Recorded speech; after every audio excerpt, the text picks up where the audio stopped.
Hello guys,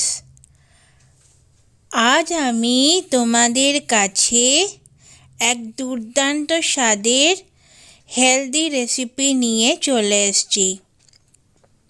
এটা তোমরা দেখে ভাববে যে ডালিয়া। না, এটা ডালিয়া নয়, এটা হচ্ছে ওটসের খিচুড়ি।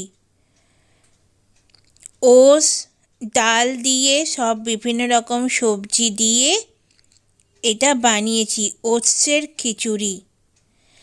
তোমরা বাজারে যে চটজলদি সাফোলা মশলা ওটস কিনে খাও, আর বাড়িতে এমনি যারা ওটস এমনি খেতে পারো না, এইভাবে বানিয়ে দেখবে। অসাধারণ খেতে হয়েছিল, যেন মনে হচ্ছিল সাবুর খিচুড়ি খাচ্ছি।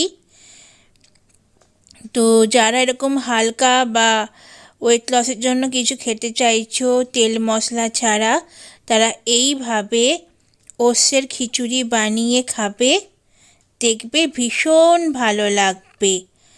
আর এটা উপকারীও প্রচুর। এতে সবজি রয়েছে, ডাল রয়েছে। তুমি এটা লাঞ্চও খেতে পারবে, আবার ব্রেকফাস্টও খেতে পারবে।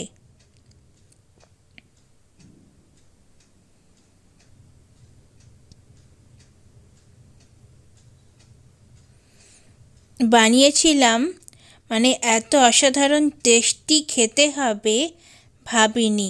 তো আমার মতন তোমরাও এইভাবে বানিয়ে খাবে, দেখবে খুব ভালো লাগবে। আর এটা হেলদি, শরীরও ভালো লাগবে। তো আমি এখন এটা চটপট খেয়ে ফেলি।